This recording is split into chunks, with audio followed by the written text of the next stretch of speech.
우리 말씀 한번 같이 살펴보겠습니다. 마귀의 참소 대 성령의 참소라는 제목으로 오늘 말씀 나누겠습니다. 다시 한번 같이 말해볼까요? 마귀의 참소 대 성령의 책망. 죄송합니다. 성령의 책망. 예, 마귀의 참소 대 성령의 책망. 예. 네, 마태복음 6장 26절에서 27절 말씀 같이 읽겠습니다. 시작. 공중의 새를 보라. 심지도 않고 거두지도 않고 창고에 모아들이지도 아니하되 너희 하늘 아버지께서 기르시다니 너희는 이것들보다 귀하지 아니하냐. 너희 중에 누가 염려함으로 그 키를 한 자라도 더할 수 있겠느냐. 아멘. 아멘. 오늘 김대윤 목사님이 또 이 말씀으로 봉헌 설교를 하고 있었네요. 동일한 성령께서 역사하신다고 생각합니다. 여러분, 염려하고 두려워하지 않는 것, 사실 이건 저한테는 거의 불가능한 명령과 같습니다. 여러분, 염려를 하지 말아야지, 두려워하지 말아야지 하면 염려할까봐 염려하게 되고 두려워할까봐 두려워하게 됩니다. 염려와 두려움의 그 부정적인 결과에 대해서 성경이 많이 말하거든요. 염려하면 이렇게 되고 두려워하면 이렇게 된다는 걸 보면 볼수록, 배우면 배울수록 염려할까봐 진짜 염려하고 두려워할까봐 두려워하게 되는 무한 루프에 빠지게 됩니다. 예수님은 염려하지 말라, 두려워하지 말라라고 말씀하시며 염려하지 않고 두려워하지 않을 수 있는 그 버튼에 대해서 선명히 말씀하셨어요. 뭐냐면 바로 들에 핀 백합화보다 공중에 나는 새보다 너희가 훨씬 더 귀하지 않냐. 거기서 말하는 들에 핀 백합화, 하늘을 나는 새는 하나님의 모든 영광으로 입힌 존재들입니다. 여기서는 하나님의 존귀와 존엄을 말합니다. 하나님이 존엄케 한 모든 것을 한번 생각해 보세요. 그리고 솔로몬보다 더 존엄하다 그랬어요. 하나님이 존엄케 한 모든 것들을 생각해 보세요. 그보다 너희가 더 존엄하지 않냐. 아멘. 히브리서에서 여러분 천사들이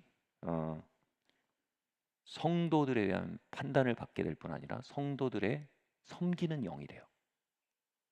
우리는 천사들을 보면 막 우와, 천사 생각하면 뭐 우와 이렇게 생각할 수 있는데 복음은 우리에게 엄청난 사실을 보여줘요. 천사들이 우리를 섬기는 영이래요. 그러니까 천사보다 우리가 존엄하대요. 천사들보다 내가 존엄하지 않냐? 아멘. 우리 모두는 다윗을 닮기 원해요. 그런데 로마서 4장에서 다윗은 그리스도 예수 안에서 의롭게 된 자들의 축복과 행복을 바라보며 경탄합니다. 예언적으로요. 먼 미래에 있는 여러분을 예언적으로 그분의 다윗의 영으로 바라보며 그들의 행복과 그들의 복에 대해서 경탄합니다. 여러분, 다윗이 얼마나 존엄합니까? 아멘. 근데 그보다 너희가 더 존엄하지 않냐? 바로 그리스도 예수로 말미암아 하나님의 의를 받은 너희가 더 존엄하지 않냐? 요한계시록에서 그 논박은 절정에 달합니다. 하나님이 예수 그리스도를 얼마나 사랑하고 얼마나 위하고 얼마나 함께 하시는가. 그리고 예수님 말합니다. 하나님이 나를 사랑하시는 그 사랑으로 저들을 사랑하심을 저들로 알게 해주십시오. 하나님의 의된 나를, 하나님이 나를 얼마나 존귀하게 여기셨는지 그들이 보았습니다. 이제 내가 그 일을 그들에게 건냄으로 말미암아 그들이 하나님께 얼마나 존엄케 되었는지, 하나님께 내가 존엄케 된 만큼 그들이 존엄케 되었다는 것을 그들로 하여금 뭐라고요? 알게 해달라는 거예요. 여러분, 조금 소급해서 말하면요, 우리의 삶에 모든 빈곤한 행동과 결정과 라이프스타일은요 모두 빈곤한 자기인식에서 온다 해도 과언이 아닙니다. 우리가 얼마나 존엄한지를 보지 못하기 때문에 흘러나오는 오류들인 것입니다. 염려와 두려움, 그것은 우리가 하나님 앞에 얼마나 존엄한 자인지를 아는 것과 정확히 반비례합니다.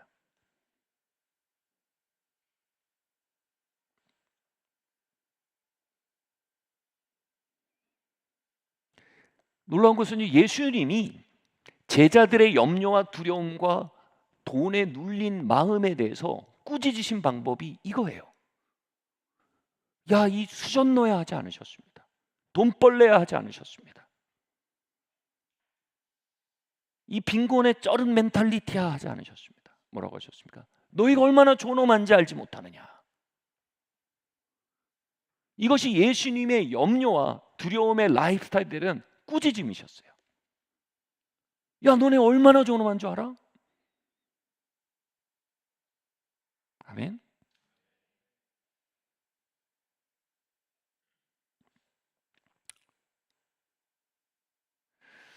여기서 학부모 간담회 때 나누었던 얘기, 제가 화요일날 CTL 학부모 간담회 때 나누었던 얘기를 다시 여기서 해야겠다는 생각이 듭니다. 아이들을 양육함에 있어서 제가 그때 그날 밤에 얘기한 게 뭐예요? 은혜로 인한 은혜에 기초한 양육과 율법에 기초한 양육을 이야기했습니다. 양육에는 두 가지 영적인 베이스가 있어요. 하나는 율법이고 하나는 은혜예요. 율법이라는 베이스에서 양육하는 것은 이겁니다. 네가 그렇게 행동하니 너는 그런 사람이다. 이게 율법 베이스입니다. 너 그렇게 더럽게 행동하니 넌 더러운 놈이다. 야, 이 더러운 놈아, 그렇게 좀 그만해라. 그렇게 그만하고 이제 좀 좋은 놈이 되라, 이겁니다. 행동이 정체의 근간이라고 전제하는 것입니다. 이게 율법의 영입니다. 은혜의 영은요, 정체가 행동의 근간이라고 선언합니다.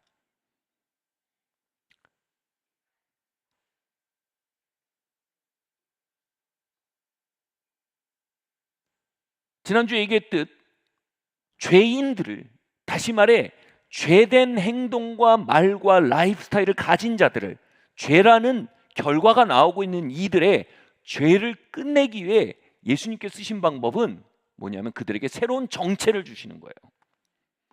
Apart from their works, 이렇게 돼 있어요. 로마서 4장에 그들의 선악에 대한 행동과 전혀 관계없이 의롭다고 선언하신 거예요. 정체예요. 이 정체를 그들에게 제시하시고 이 정체를 믿으라고 요구하십니다. 그리고 로마서 6장에서 그 정체가 의를 산출하게 될 것이라고 말씀하십니다. 은혜로 인한 양육법은 뭐냐면 정체를 자꾸 선언해 주는 겁니다.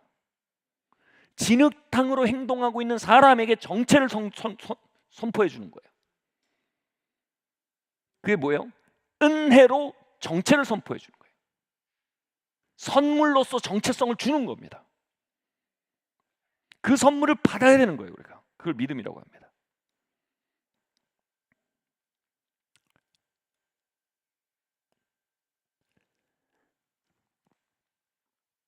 여기 내가 간호사다라는 정체성을 가진 사람이 있다면요, 이걸 내적 동기라고 합니다. 자동적으로요, 자발적으로요, 병든 사람이 있으면 그를 향해 움직여가는 내적 동기를 갖게 됩니다. 다시 말해 정체성은 행동을 산출합니다. 이것의 대표적인 논증이 고린도 전서의 얘기죠. 고린도 교인들이 소위 말해 개차반이었습니다. 성찬식인데 당신은 집에서 빵과 포도주를 가져와야 했거든요. 좀 있는 집안 사람들은 빵과 포도주를 잔뜩 가져와서 성찬식에서 그걸 과시적으로 먹고 마셔서 취해서 나가 떨어졌어요. 그리고 좀 없는 사람들은 떡과 포도주를 가져오지 못해서 성찬식에서 아무것도 어쩌지 못한 채로 부끄러움을 당하고 있었습니다. 상상이 됩니까? 그 교회 문화가. 그리고 그 교회는 자신의 계모와 동침하는 남자가 있었어요. 말이 됩니까? 이게 사람입니까? 교회입니까? 동물의 왕국입니까? 네? 그리고 나는 베드로에게 속했다, 나는 바울에게 속했다 해서 파당을 갈라서 서로 경합하고 있었어요. 이들을 향해서 바울이 어떻게 호칭합니까? 고린도에 있는 성도들아 라고 부릅니다. 그래서 바울이 어떻게 책망한다고 그랬어요? 너희가 성령의 전인 줄을 알지 못하느냐. 성령의 전이라는 것은요, 이 성경적 맥락에서 어마어마한 가치의 끝판왕입니다. 성전은 지구상에 존재하는 가장 가치 있는 것입니다. 하나님의 영이 거하시는 집이라는 것은요, 이 물상계에 존재하는 가장 극한의 가치입니다. 너희가 극한의 가치를 가진 존재임을 알지 못하느냐라고 책망합니다. 다시 말해 그들의 행동을 책망하는 것이 아니고, 그들의 언행을 책망하는 것이 아니고, 그들의 정체에 대한 혼동을 책망하는 것입니다. 그들의 잘못된 정체는 잘못된 내적 동기를 일으키고 있었어요. 누추한 정체는 누추한 언행에 대한 동기를 일으키고 있었어요. 성령님은 바울을 통해 그 문제를 정확히 짚으신 거예요. 고린도에 있는 성도들아, 너희가 하나님의 성전인 것을 알지 못하느냐?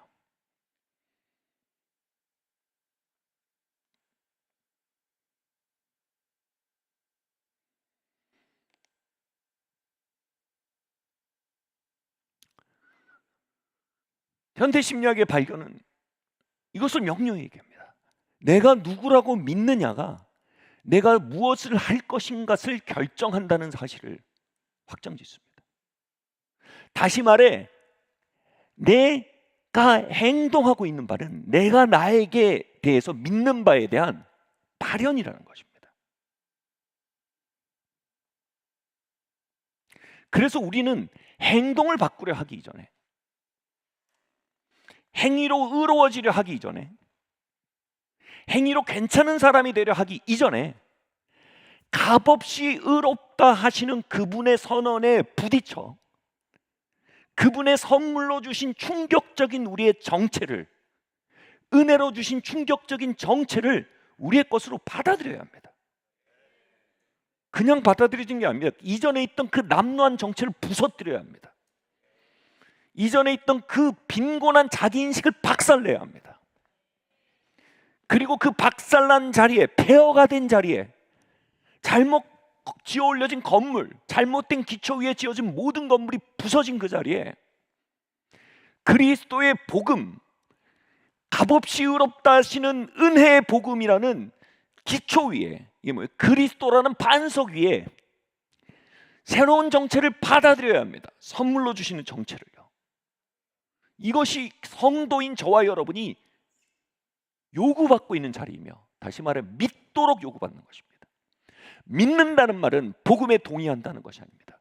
믿는다는 말은 복음이 제시하는 새로운 정체를, 내가 기존에 갖고 있던 정체를 부시고 그것을 받아들이는 것입니다. 나의 새로운 정체를 고백하는 것이 믿음입니다. 믿음으로 의롭게 됩니다. 아멘.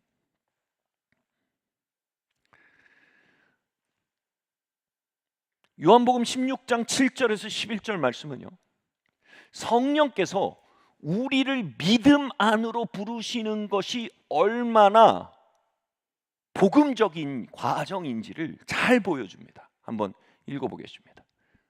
시작. 그러나 내가 너희에게 실상을 말하노니 내가 떠나가는 것이 너희에게 유익이라. 내가 떠나가지 아니하면 보혜사가 너희에게로 오시지 아니할 것이요 가면 내가 그를 너희에게 보내리니 그가 와서 죄에 대하여, 의에 대하여, 심판에 대하여 세상을 책망하시리라. 죄에 대하여라 함은 그들이 나를 믿지 아니하며, 의에 대하여라 함은 내가 아버지께로 가니 너희가 다시 나를 보지 못하며, 심판에 대하여라 함은 이 세상 임금이 심판을 받았음이라. 아멘. 보혜사가 우리에게 오셔서 우리에게 책망하신대요.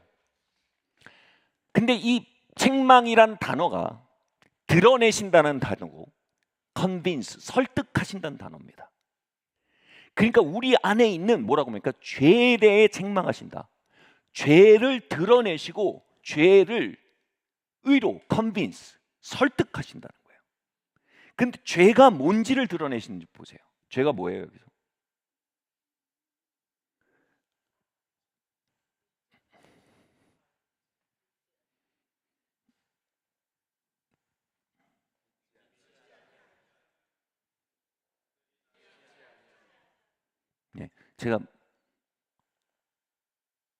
제가 우리가 나가서 땅 끝까지 복음을 전하고 온 세상을 변화시키를 기대하지 않아요. 지금 순교하시기 기대하지 않아요. 교회 개척하실 기대하지 않아요. 예, 대답해 주시면 돼요. 오케이? 자, 뭐라고요? 자, 믿지 아니하는 것이 죄임을 드러내신대요. 아멘. 여기서 믿지 않는다는 말이 컨텍스트에서 뭘 얘기합니까? 그분의 값없이 주신 의가 우리에게 허락되는 정체를 믿지 않는 것이 죄예요. 고린도 교회의 죄는 뭐예요? 당연히 간음이 죄죠. 근데 정확히 말하면 로마서에서는요, sins가 있고요, sin이 있어요. sins는요, 죄들은요, the sin이라는 뿌리에서 나오는 열매예요. 그래서 로마서는 결국은 추적해 들어가서 the sin, 죄의 몸통을 가격합니다. 당연히 간음이 sin이죠. 근데 sins 중에 하나예요. 몸통이 되는 the sin의 발현이에요. 당연히 파당짓고 싸우는 게 죄죠. 근데 그게 the sin이 아니에요. 이건 뭐예요? sins 중에 하나예요. 당연히 막 흥청망청해서 막 다른 사람들 막 부끄러움을 주고 막 자기가 막 이 성스러운 자리를 자기가 자기 에고를 위해 독식하는 거 죄죠. 근데 그것도 sins 중에 하나예요. 그것을 심각하게 다룬다면 사실상 정죄로 기울어질 거예요. 근데 여기서 바라보는 거예요. 성령님은 뿌리를 추적하시는 거예요. 그 모든 sins가 드러내시는 뿌리가 뭐냐면 믿지 않기 때문이라는 거예요. 우리가 얼마나 존엄한 자인지를 충분히 믿지 않기 때문에 그런 빈곤한 언행이 나오고 있다는 얘기입니다. 우리 자신에 대한 믿음은 행동을 산출합니다. 아멘. 그래서 우리의 빈곤한 언행과 선택과 삶의 자리 너머에는 더 sin이 있어요. 죄라는 몸통이 있어요. 바로 끝끝내 믿지 못하는 마음이 있는 겁니다. 아멘.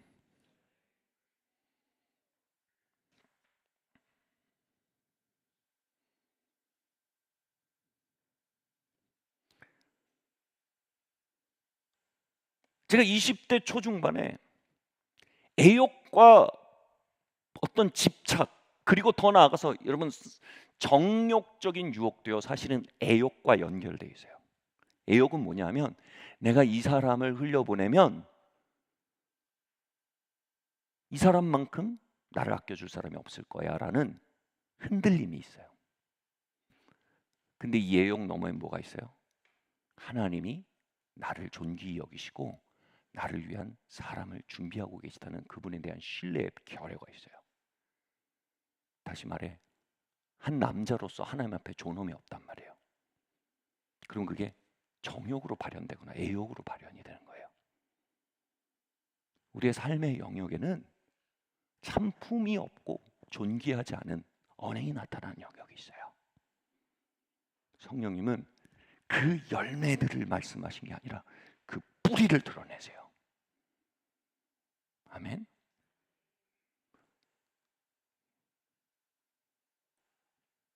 말씀으로 속지 마라 형제들아.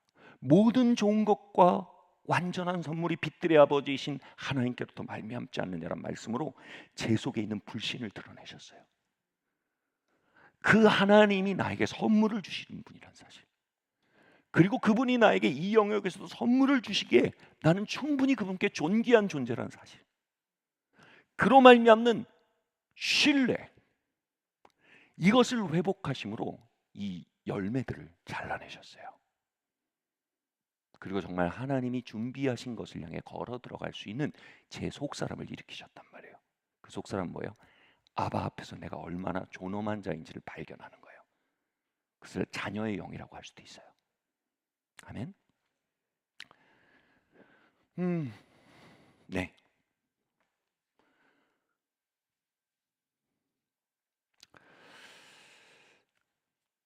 우리의 삶에 누추한 행동이 잡초처럼 나오는 영역들이 있습니다. 성령님은 그 영역의 뿌리를 드러내시고 오늘도 책망하십니다. 제가 외국에 자주 나가서 다양한 사람들과 교제하게 됐던 때입니다. 30대 초반 때였습니다. 저는 자꾸 숨고 피하게 됐어요. 한 달 동안 어떤 종류의 이제 스쿨에 들어가 있었는데 다 예수님의 제자들이었고 선교사님들이었고 사역자들이었어요. 그런데 거기서 저는 자꾸 누추하게 행동했어요. 자꾸 나는 그들 앞에 서면 내가 왜 이렇게 누추하게 행동하는지 보면 그 놈이 뭐냐면 제가 이 백인들 사이에서 내가 동양인이라는 자기인식이 저를 누르고 있는 거예요. 두 번째로 이 유창하게 영어를 잘하는 사람들 앞에서 내가 영어를 떠듬떠듬하니까 내가 굉장히 비지성적인 사람으로, 다시 말해 되게 멍청한 사람으로 느껴졌어요. 그 결과 나는, 그리고 더 나아가서 여기 막 40세 50세 되신 그 경륜을 가진 리더들이 같이 있었기 때문에 제가 30대 초반이었어요. 그 나는 여기서 애숭이라는 생각이 저를 누르고 있었어요. 거기까지 가서 제가 한 첫 주에 한 일은 뭐냐면 쉬는 시간만 되면 기숙사 방에 들어와서 벙커베드에 처박히는 게 제가 하는 일이었어요. 너무 어처구니 없는 빈곤한 언행이 계속 저에게서 나오고 있었어요. 밥을 먹으러 가도 어디 구석에 사람이 안 띄는, 눈에 안 띄는 데가 있나 찾아서 식판 받아가지고 거기서 앉아서 먹는 거예요. 누가 와서 말 걸면 다 들통날 것 같은 거예요.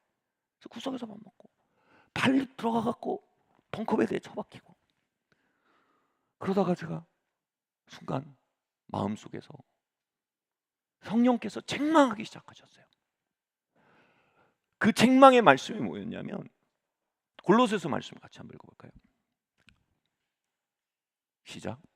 거기에는 헬라인이나 유대인이나 할레파나 무할레파나 야만인이나 수구디아인이나 종이나 자유인이 차별이 있을 수 없나니 오직 그리스도는 만유시요 만유 안에 계시니라. 아멘. 이 말씀으로 성령께서 저를 책망하시는데 뭐냐면 그리스도께서 이루신 일로 말미암아 그리스도의 생명이 내 안에 들어왔단 말이에요. 아멘. 그러므로 말미암아 마치 이렇게 말씀드릴 수 있어요. 제가 한국인이냐, 이 말씀의 맥락은 이거예요. 내가 한국인이냐 미국인이냐는 것은 돈을 담는 지갑과 같은 거예요. 근데 내 안에 그리스도는 100억짜리 수표예요. 근데 지갑의 브랜드가 뭐가 중요해요? 그 안에 100억짜리 수표가 있는데, 그 얘기예요. 만유 안에 그리스도가 계시다는 말씀의 맥락은요, 우리 안에 보화가 있다는 말씀입니다. 내 안에 100억짜리가 있는데 지금 지갑의 브랜드로 차별을 두는 거예요. 내 생각 자체가. 다시 말해 내 안에 계신 그리스도를 믿지 않는 거예요. 그 겉에 들어간 지갑의 브랜드를 보는 거예요. 내가 영어를 잘하고 못하고의 차등도 사실상 없는 것과 마찬가지입니다. 여러분, 지갑이 하나는 20만 원짜리고 하나는 30만 원짜리. 요즘 인터넷 보면 지갑도 티어가 있대요. 티어. 탑 티어, 뭐 두 번째 티어, 뭐 이렇게 막 브랜드마다 티어가 있어요. 영어 잘하고 백인이면 거기서 탑 티어고 난 한 세 번째 티어쯤 되는 것 같은 느낌. 이 모든 게 뭐예요? 그 안에 뭐가 있는지에 대한 인식이 전혀 없는 거예요. 아니, 지갑이 한 5만 원, 10만 원, 20만 원 차이가 나면 뭐예요? 그 안에 100억짜리 수표가 달렸는데 그 티어가 현실이라 할지라도 아무 의미 없는 현실이잖아요. 아멘? 그래서 저는 지금 그리스도 예수 안에서 내가 누구인지에 대한 발견이 흐려진 상태인 거예요. 바로 인정에 대한 선입관과 영어 능력에 대한 기본적인 선입관들에 의해서 복음이 나에게 비추는 가치가 흐려진 상태인 거예요. 그 결과 뭐예요? 저는 벙커베드에 처박히고 사람들을 피하고 벙커베드에 박혀서 거기까지 가가지고 그냥 웹서핑이나 하면서 일주일을 보낸 거예요. 빈곤한 믿음은 빈곤한 행동을 산출한 거예요. 저는 그 벙커베드에서 성령님의 엄청난 책망을 받았어요. 그 책망은 이런 거였어요. 야, 이 쪼다 같은 놈아, 이러려고 여기 돈 쓰고 비행기 타고 여기 왔냐? 이게 아니었단 말이에요. 야, 영준아, 넌 엄청난 존재야. 네 위에 하나님이 계셔. 네 안에 내가 있어. 네가 지금 영어를 얼만큼 하냐의 문제가 아니야. 네가 한국이냐 미군이냐 문제가 아니야. 너 안에 내가 있어. 저를 흔들어 깨워 그 복음적 현실 안으로 convince, 설득하시는 거예요. 제 죄의 뿌리를 드러내시고 convince, 믿지 아니하는 나의 마음을 믿도록 설득하신 거예요. 여기 성령님을 파라클레이토스라고 하는데, 파라클레이토스는 옆에서 말씀하시라는 뜻인데, 옆에서 말씀하신 분이 죄에 대해 책망한단 말을 저는 예전에 이렇게 생각해서 엄청난 잔소리꾼이 나와 함께 하는 거예요. 뭐만 하면 책망하시는 거예요. 뭐만 하면 잔소리야. 거룩한 잔소리꾼. 숨이 막혀요. 근데 그게 아니에요, 여러분. 성령님이 하시는 컨빈스는요, 내게 복음적 현실 안에서 나를 발견하도록 계속해서 내 마음을 도전하시는 겁니다. 내 마음엔 계속 불신앙의 잡초가 자랍니다. 그러면 성령님이 그 불신앙의 잡초를 드러내시고 깎아내십니다. 아멘. 결국 2주차에 저는 그 믿음, 성령님의 책망을 갖고 믿음을 믿고, 믿음으로 말미암아 리스크 테이킹을 했어요. 내 안에 계신 그리스도를 바라보고 내 복음적 현실을 의지해서 저보다 나이도 20세 30세 많은 영적 20대 30세 많은 영적 리더들과 나아가서 말하기 시작했어요.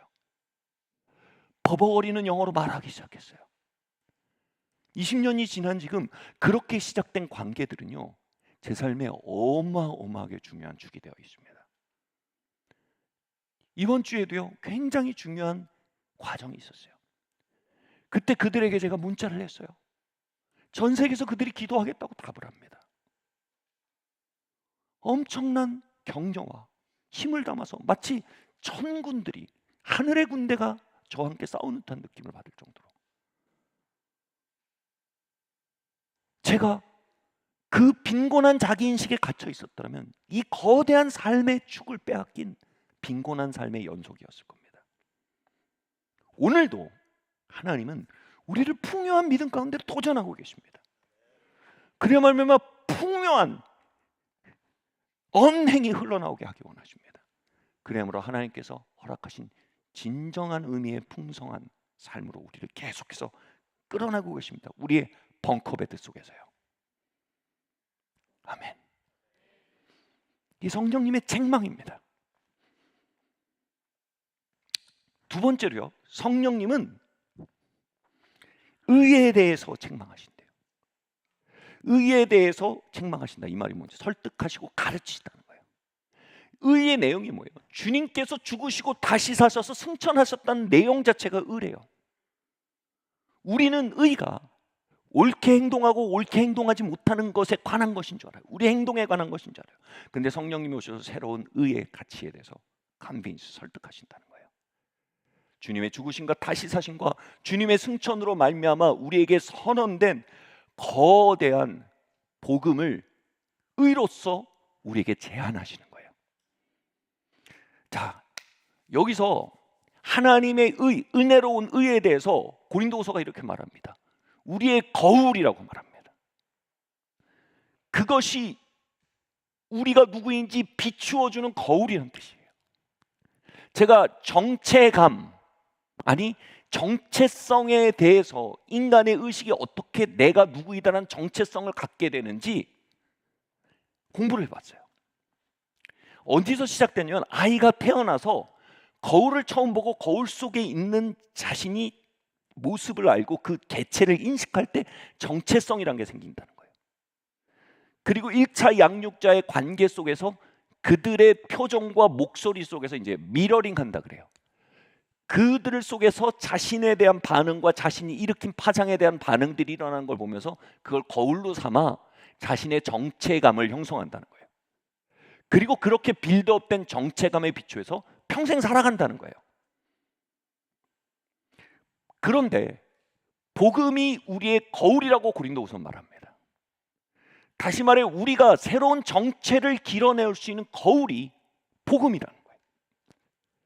하나님의 의는, 성령님은 의가 무엇인지 말씀하십니다. 다시 말해 그 거울이 우리에 대해서 말하고 있는 바에 주목하고 바라보고 믿는 것이 의입니다. 그것이 의의 근간이에요. 아멘. 요만한 손바닥만한 애가 태어나서 너는 내 사랑하는 딸이다 할 때 그 눈과 목소리를 통해서 자신의 자신됨을 받아들이는 현장이 성경에 말한 의라는 거예요. 아멘. 우린 그것을 올려다보고 그것을 받아들일 때마다 의로움이 주입된다는 거예요. 성령님은 그것에 대해서 우리를 컨빈스하고 계시다는 거예요. 그 벙커베드 안에서 주님은 저에게 거울을 들이대신 거예요. 이 인종으로 모든 것을 구별짓는 세상의 거울을 세상의 영이 들이대며 너는 한 명의 동양인이야. 영어가 제일 언어가 되어 있는 세상의 기준으로 저에게 들이대며 너는 벙어리야. 저는 그걸 에이지즘이라 그래요. 레이시즘이 아니라 에이지즘. 레이시즘은 인종차별이고 에이지즘은 나이차별이에요. 이 에이지즘의 거리를 대면서 너는 애야. 그 거울 앞에서 저는 쫄아들기 시작했어요. 이게 뭐예요? 불신이고 저의 죄예요. 그럼 저의 의는 뭐예요? 성령님이 복음을 가져와서 저에게 비추신 거예요. 너는 그리스도 안에 죽었고 그리스도가 네 안에 살아. 이전 것을 지나신 너는 새 것이야. 너의 껍질은 무엇라 말하든 네 안에 그리스도가 있고 그것이 네 안에 보화이고 그것이 네 가치의 근원이야. 아멘. 너는 100억짜리 수표가 담긴 지갑이야 하고 비춰주신 거예요. 제 의는 뭐예요 그때? 아멘. 이게 제 의예요.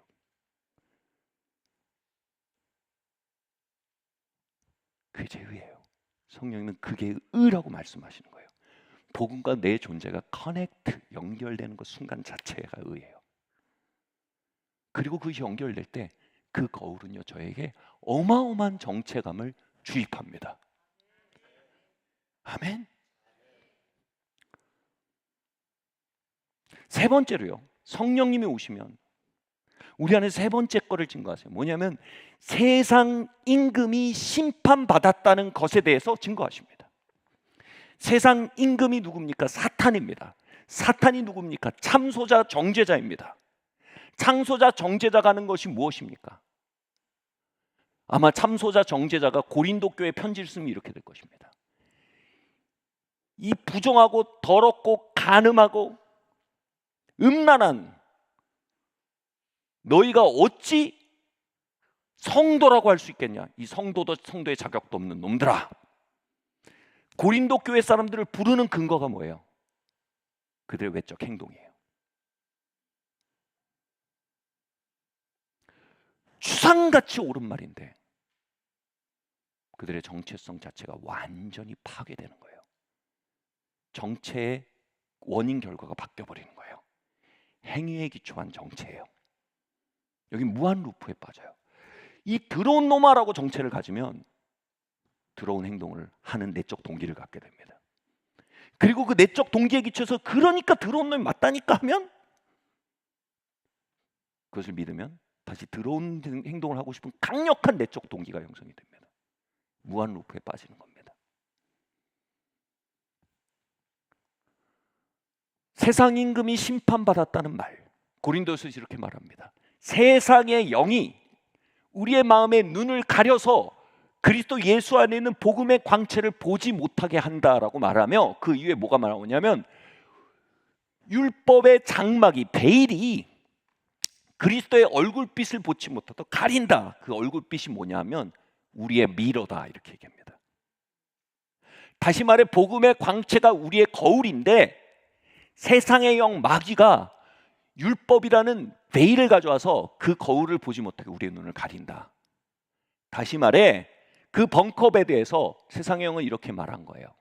너는 영어를 못하니까 머저리다. 저의 퍼포먼스에 기초해 제 가치를 규정한 거예요. 너는 아시안이니까 여기서 이방인이다. 넌 30대 초반이니까 넌 애숭이다. 온갖 세상의 외형적 스탠다드로 저를 규정하는 거울을 들이대고 그것으로 저를 평가해버리는 것이 바로 세상의 영이고 마귀의 목소리래요. 그리고 뭐라고 말하는지 아세요? 그걸? 그 목소리가 심판받았대요. 아멘? 그 목소리가 심판받았대요. 다시 말해 우리는 더 이상 그 목소리를 따라 살 수 없어요. 우린 그 목소리를 존중할 수 없어요. 그리고 이 말이에요. 그 회사는 여러분 이미 상장 폐지되고 망한 회사예요. 거기에 한 푼도 주식을 넣지 말라는 거예요. 한 푼도 투자하지 말라는 거예요. 한 시간도 투자하지 말라는 겁니다. 그 회사는 이미 상장 폐지됐어요. 망했어요. 사기예요. 거기에 일말의 관심도 두지 말라는 거예요. 세상 이금이 심판됐다는 거예요. 그 벙컵에 대해서 주님의 성령의 책망은요, 저를 끊임없이 일으키고 있었어요.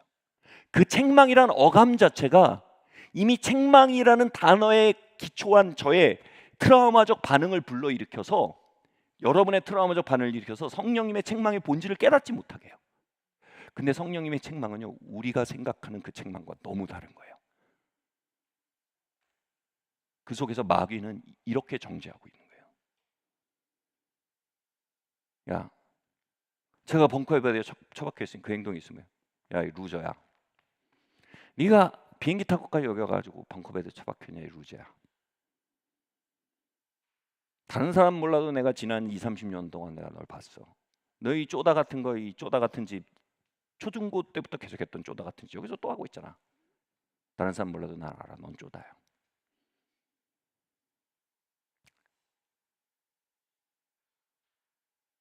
저의 외형과 저의 실패의 기초에서 저를 규정하고 있는 거예요.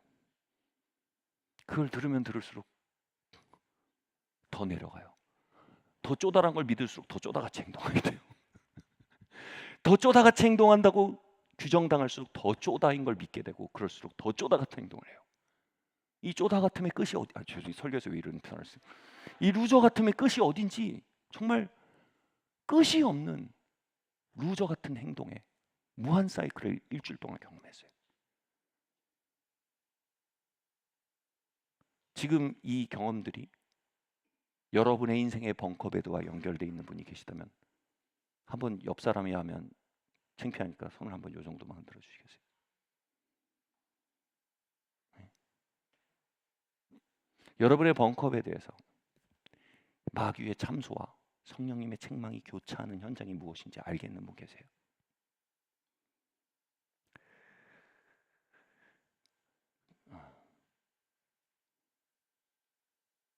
왜 이렇게 죽은 듯이 조용하신지 모르겠어요. 교차되는 분 계세요? 네? 지금 여러분의 벙컵에 대해서 마귀의 참소와 성령님의 책망이 교차하고 있는 현장 속에 이미 심판받은 자에게 우리의 관심을 기울이고, 이미 심판받은 자의 거짓말에 우리의 가치를 두고, 이미 심판받은 자의 미혹에 우리의 시간을 투자하고 있는 그 불신의 현장들을 여러분 발견하십니까? 여러분, 그건 상장 폐지되는 회사입니다. 아멘.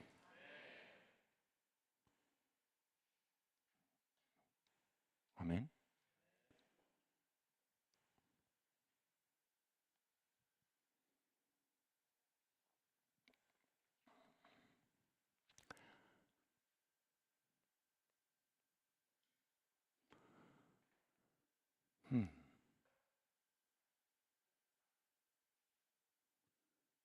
성령님은 그 벙컵에 대해서 저에게 강력하게 책망하셨어요.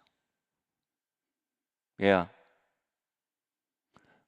제 인생에서 제일 루저같이 느껴지는 순간 중에 하나였거든. 지금 이 순간도 난 네가 눈을 들어 복음의 거울을 보기 바란다. 그 복음의 거울과 함께 말하길 바란다.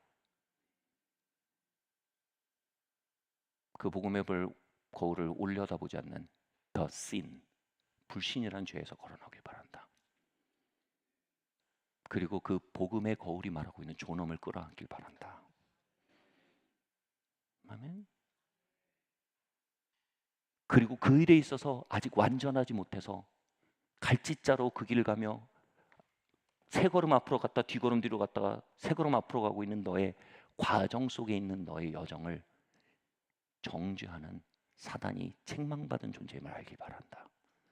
그리고 그의 정죄가 거짓말임을 알게 되길 바란다. 아멘. 우리는 완전한 믿음을 아무도 가지지 못했습니다. 다시 말해 완전한 행동을 아무도 하고 있지 못합니다. 다시 말해 사단은 그 완전하지 못한 우리의 아웃풋에 대해 끊임없이 말합니다. 그러나 성령님은 완전하지 못한 우리의 아웃풋을 보며 완전할 정도의 그리스도의 인풋을 끊임없이 일깨우십니다. 아멘. 이 사실은요, 우리를 두 번째 명제로 인도합니다. 오늘 주제가 뭐예요? 사단의 정죄와 성령님의 책망입니다.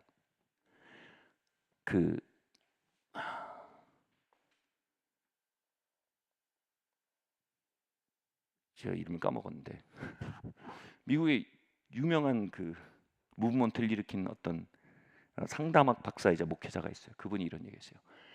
포커스 온 더 패밀리였나요? 그분이 이렇게 얘기했어요. 한 가지 잘못을 바로잡기 위해선 9번의 격려를 해줘야 된대요. 제가 그 말을 듣고 너무나 심리학적인 말이라고 생각했어요. 그리고 너무나 복음과 멀다고 느껴졌어요. 저건 심리적 기법이지 복음적 기법이고 성경적 기법은 아니다라고 생각했어요. 그것은 제가 책망과 정죄에 대해서 바른 구분점을 갖지 못했기 때문에 가졌던 생각이에요. 다시 말해 뭐냐면 9번의 격려를 통해 그 사람이 정말 복음 안에서 가지고 있는 가치와 존엄을 발견하도록 일으켜 세워줘야 아주 비천한 행동과 삶을 이길 수 있는 힘을 얻게 되고, 그때 돼야 비천한 행동과 삶에 대해서 우리 이거에 대해서 이제 벗어나가자라고 말할 수 있는 근간을 얻게 된단 말이에요. 자, 이것은 아주 중요한 두 번째 명제로 갑니다. 루터와 칼빈이 이야기한 굉장히 유명한 명제가 있습니다. 율법은 의를 요구하고 은혜는 의를 공급합니다. 다시 말해서요, 은혜는 우리에게 존엄을 끊임없이 공급함으로, 아멘, 우리의 삶의 누추한 라이프 스타일을 이겨나갈 수 있는 에너지를 집어넣습니다. 율법은 그 안에 존엄을 공급하지 않아요. 그러면서 말합니다. 좀 존엄하게 살라고 이놈아, 의롭게 살라고 이놈아라고 요구합니다. 아멘. 고린도서 말합니다. 율법은 죽이고 은혜는 살립니다. 의가 요구되는 자리는 우리가 죽어가는 자리입니다. 의가 주입되는 자리는 우리가 사는 자리입니다.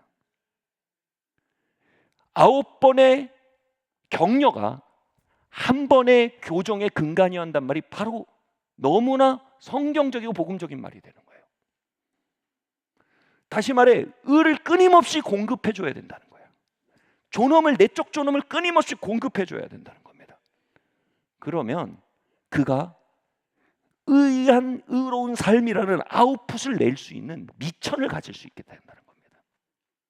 대부분의 어그러진 라이프 스타일은 미천이 없어서 그렇다라는 놀라운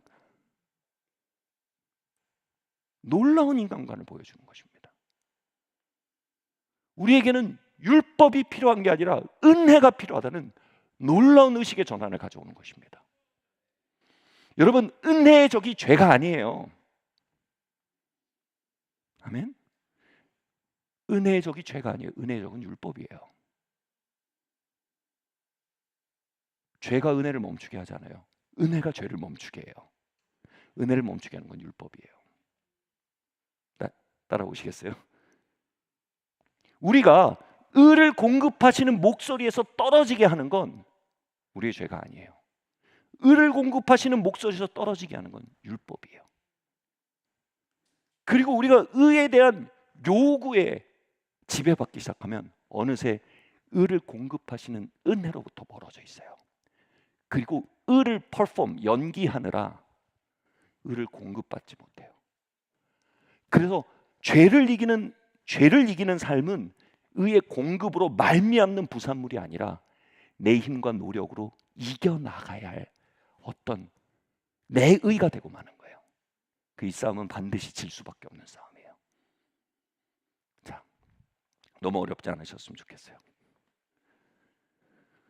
존귀한 행동과 삶은 존귀한 자의식과 존귀가 주입되어야 나오는 것입니다.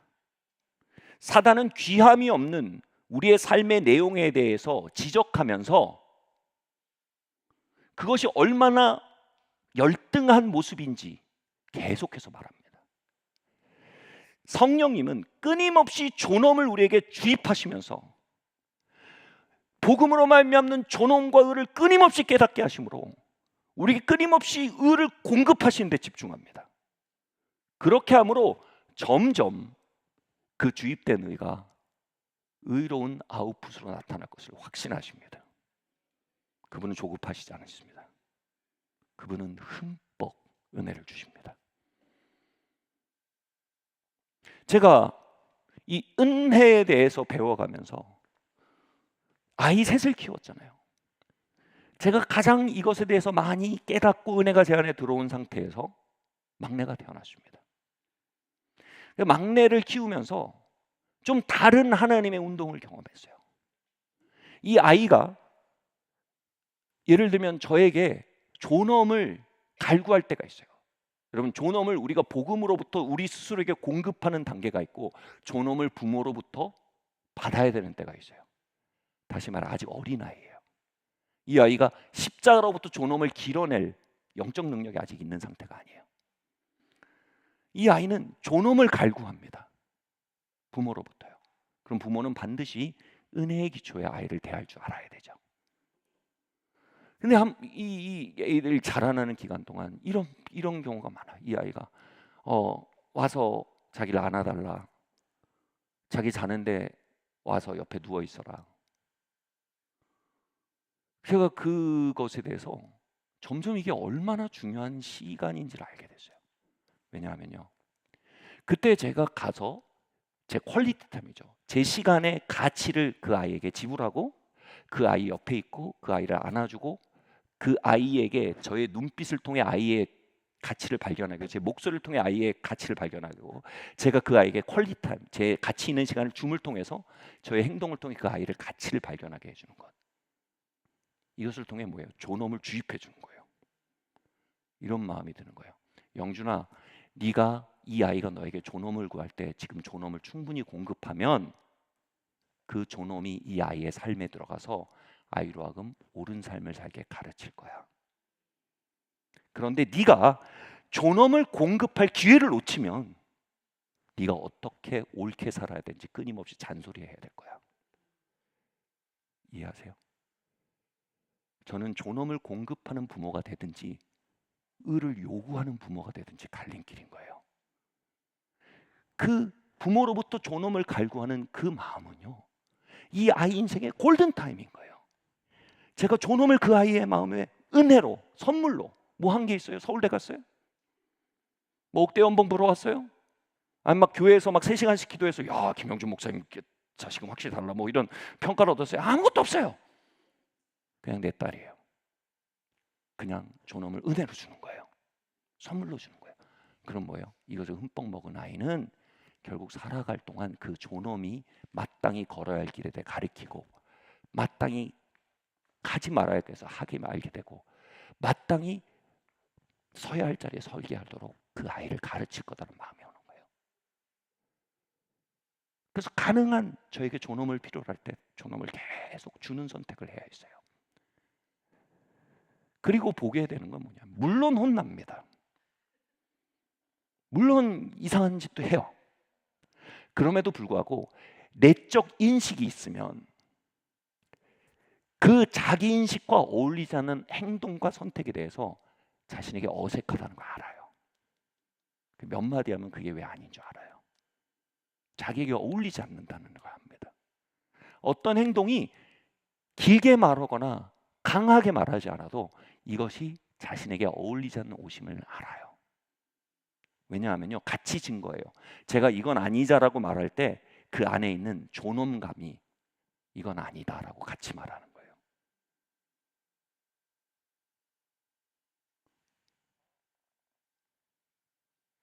물론 제가 일에 있어서 완벽하게 성공했다는 뜻은 아니에요. 근데 차이를 인식하게 된 거예요. 하나님은 은혜 안에 계신 우리 아버지세요. 아멘. 성령님을 통해 우리에게 존엄을 공급하세요. 선물로요, 은혜로요. 그렇게 공급된 존엄은, 은혜로운 존엄은 우리 안에서 내적 동기를 일으켜요. 그것이 내게 어울리는 일이니까 그렇게 합니다.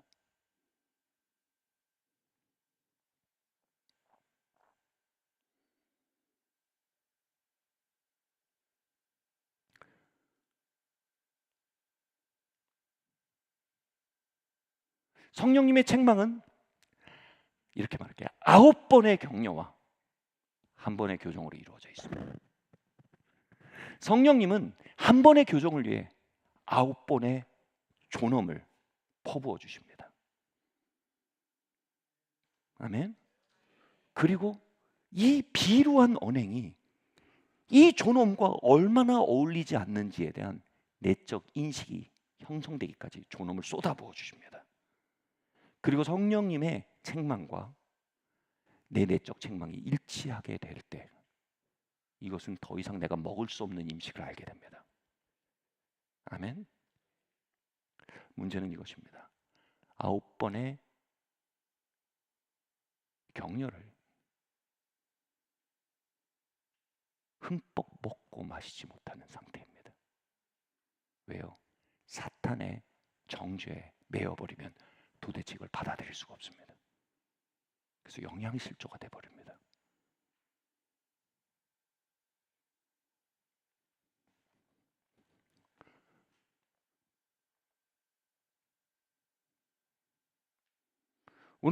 어저께 아침에 기도를 하다가 제가 이 일에 대해서 사실 비춤이 있어요. 지금. 네, 제 마음에 성령께서 이렇게 감동하셔요. 영준아, 너가 아버지고 또 목사고 또 믿음의 아버지가 되어서 있는데 너가 나를 잘못 프레젠트하지 않았으면 좋겠다. 내가 어떤 존재인지 잘 나타냈으면 좋겠다라는 감동이고, 두 번째 뭐냐면 특별히 네가 혼내는 방식에 있어서 그건 불경건하다라는 감동을 주시는 거예요. 그렇게 혼내지 마라. 네? 그냥 정확히 말하면 이거였어요. 저와 주님 사이에 있는 전이인 이거예요. 너 이제 혼내지 마라. 그 말이 뭔지 알겠더라고요. 오늘 설교 전체예요. 제가 그렇게 혼을 내면 하나님이 그렇게 혼내신다고 잘못 생각하게 돼요. 하나님 그렇게 혼내지 않으시거든요. 하나님은 제가 막내를 키울 때 그 이상적인 얘기만 떼서 말씀드렸어요. 그 이상적인 모습으로 우리를 혼내시거든요. 어떻게 혼내세요?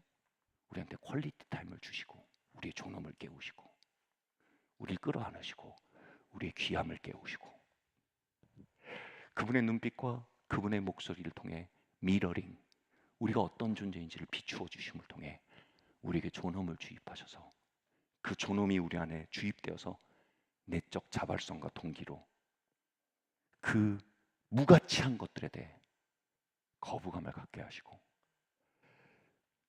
그 후패한 것들에 대해 역함을 갖게 하시고 나에게 어울리지 않는 옷에 대해 불편함을 갖게 하시고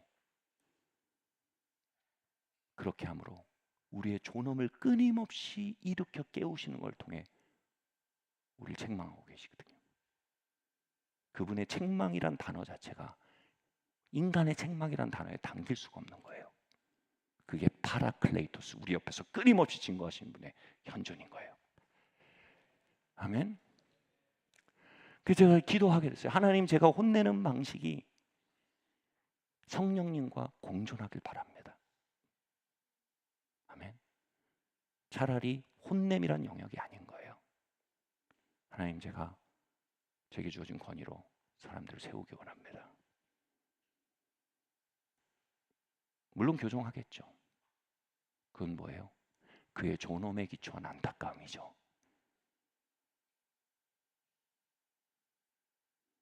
제가 여러분에게 책망하고 바로잡는다면 여러분의 존엄을 바라보며 그 존엄을 가로막는 의식에 대한 안타까움이겠죠. 그 존엄에 올리지 않는 언행에 대한 안타까움이겠죠. 그리고 그 안타까운 눈빛과 목소리를 통해선 그 존엄이 얼마나 놀라운 것인지를 엿볼 수 있는 무엇이어야 하겠죠.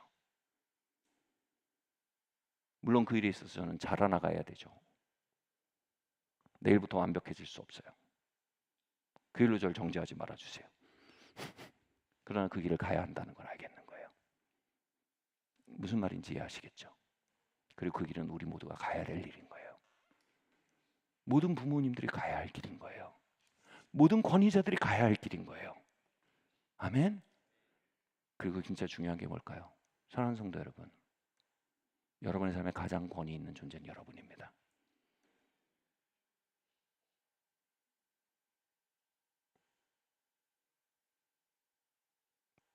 하나님의 사람이 이렇게 말했어요. 당신의 삶의 선지자는 당신이다. 여러분은 그 존엄을 대변해 주지 않은 부모님을 떠올리고 있을지도 몰라요.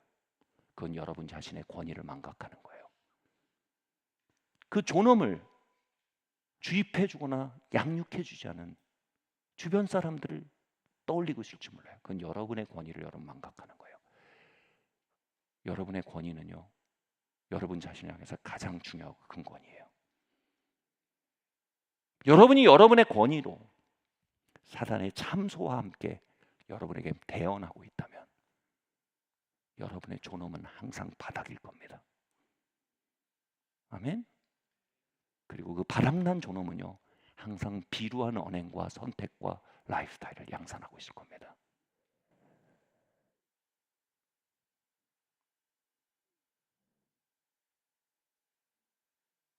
설사 여러분의 부모님과 여러분 주변 사람들과 여러분의 영적 권위든 누구든 간에 설사 그들이 여러분의 존엄을 충분히 불러일으켜 주지 못한다고 생각될지라도 최고의 권위자인 여러분이 여러분에게 그 존엄을 주입하고 있다면 여러분 그 외부에서 오는 모든 끌어내림들을 딛고 일어서는 힘을 가질 수 있게 될 겁니다. 아멘. 말씀드렸지만 Supernatural Power of Forgiveness인가 이런 책이 있어요. 회복과 치유의 여정에서 굉장히 중요한 챕터가 제목이 이거예요. 나는 파워풀한 사람이다.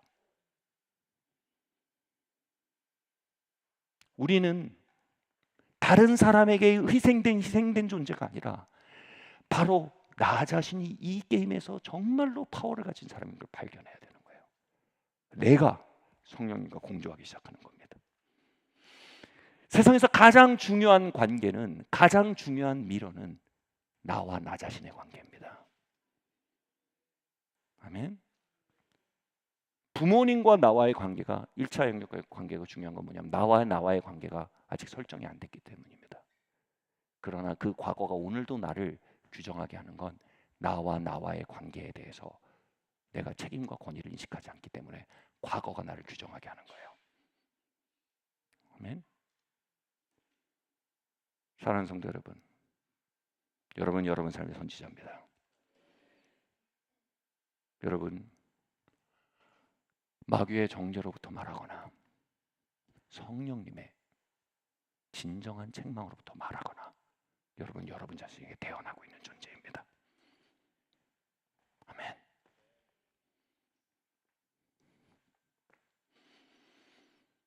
저는 가끔 삶이 눌리고 누추한 언행이 나올 때 우연히 하나님의 섭리 안에서 이 노래를 듣게 됩니다. 그리고 이 노래를 들을 때 그분의 책망이 이 노래를 통해 선명하게 들립니다. 이 책망조를 한번 잘 느껴보세요. 제가 이 가사를 한번 읽어드릴게요. 어리석은 세상은 너를 몰라. 누에 속에 감추인 너를 못 봐. 나는 알아 내겐 보여. 그토록 찬란한 너의 날개. 겁내지 마 할 수 있어. 뜨겁게 꿈틀거리는 날개를 펴 날아올라 세상 위로. 태양처럼 빛을 내는 그대여. 이 세상이 거칠게 막아서도 빛나는 사람아 난 널 사랑해. 세상이 널 볼 수 있게 날아 저 멀리. 꺾여버린 꽃처럼 아플 때도 쓰러진 나무처럼 초라해도 너를 믿어 나를 믿어. 우린 서로를 믿고 있어. 심장의 소리를 느껴봐. 힘겹게 접어놓았던 날개를 펴 날아올라 세상 위로. 벅차도록 아름다운 그대여. 이 세상이 차갑게 등을 보여도 눈부신 사람아 난 너를 사랑해. 널 세상이 볼 수 있게 날아 저 멀리. 저는 유튜브에 나오는 이 노래를요 1시간, 2시간 동안 무한반복으로 틀어놓을 때가 있습니다. 이것은 성령님의 책망을 아주 잘 보여주는, 제가 이걸 틀려고 그랬는데 이러면 저작법에 걸려가지고 방송을 내보낼 수가 없어서 제가 이렇게 못합니다. 집에 가서 들어보세요. 여러분 이 노래 듣고 막 창업하거나 갑자기 배낭여행 떠나거나 그러지 마세요. 모든 비유에는 그림자가 있어요. 그건 비유의 그림자고 비유 안에 있는 빛은 이거예요. 벅차도록 아름다운 그대여. 이 세상이 차갑게 등을 보여도 눈부신 사람아 난 널 사랑해. 널 세상이 볼 수 있게 날아 저 멀리.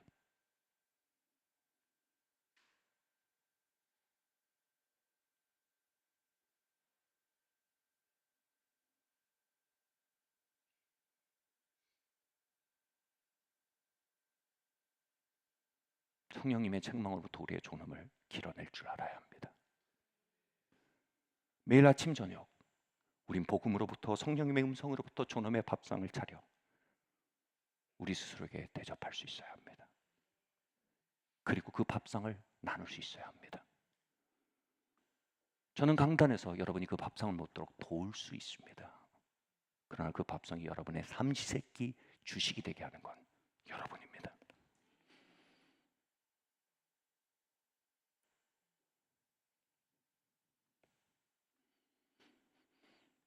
성령님이 오시면 우리의 마음속에 파라클레이토스 옆에 서서 책망하십니다. 빛나는 사람아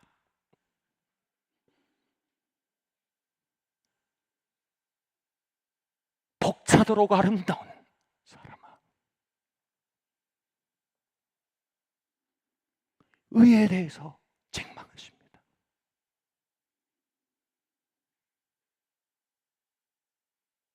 세상이 차갑게 등을 돌려도 그 거울은 너의 거울이 아니다. 아들아 딸아 책망하십니다.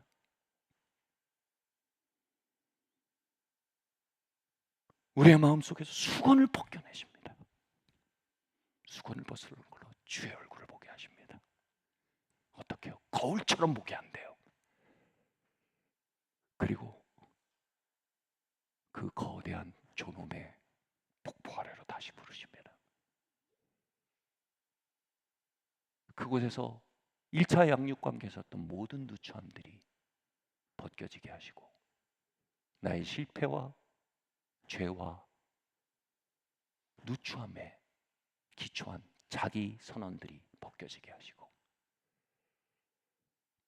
나의 소유와 사회적 지위와 학력과 인종과 능력에 기초한 자기 규정들이 벗겨지게 하십니다.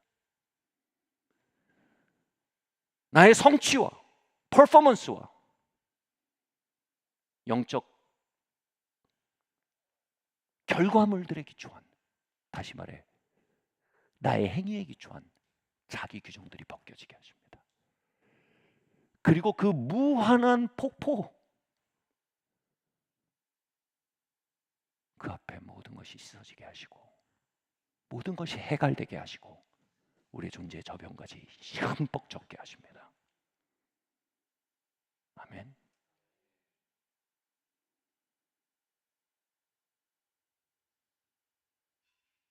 성령님은 우리를 그렇게 책망하십니다.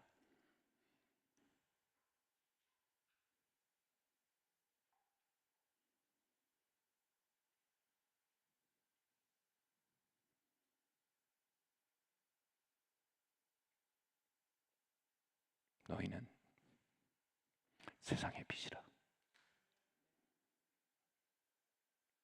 너희는 세상의 소금이다. 이 말도 이렇게 들렸어요. 세상의 빛 좀 되라 이놈아. 언제까지 그렇게 어둡게 살 거냐? 아니요, 그 폭포가 말하는 거야. 너는 세상의 빛이야. Yes, I am. 너는 세상의 소금이야. Yes, I am. 너는 나의 사람이야. Yes, I am. 아멘. 그렇게 존엄이 우리를 채워 우리의 속사람의 날개가 자라고 그 믿음의 날개가 우리의 고치를 찢을 때 우린 그리스도 안에 있는 우리로 살아가는 능력을 조금씩 경험하기 시작할 것입니다. 아멘. 자리에서 일어납시다.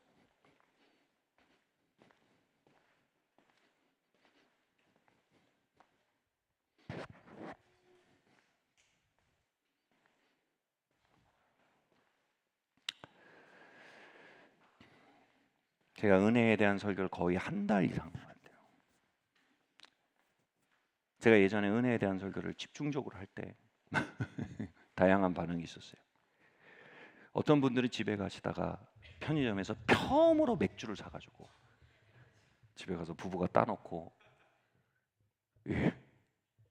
무슨 얘기인지 아시겠죠? 네, 여러분, 은혜는 우리가 먹지 않던 맥주를 먹을 수 있는 라이센스를 주는 개념은 아니에요. 그죠? 근데 그것이 가지는 또 시사점도 있겠지만 요점은 이거예요. 여러분, 은혜는요, 우리 안에 있는 누추한 자기 인식을 박살내는 용도입니다. 아멘. 그 박살나는 소리가 믿음입니다.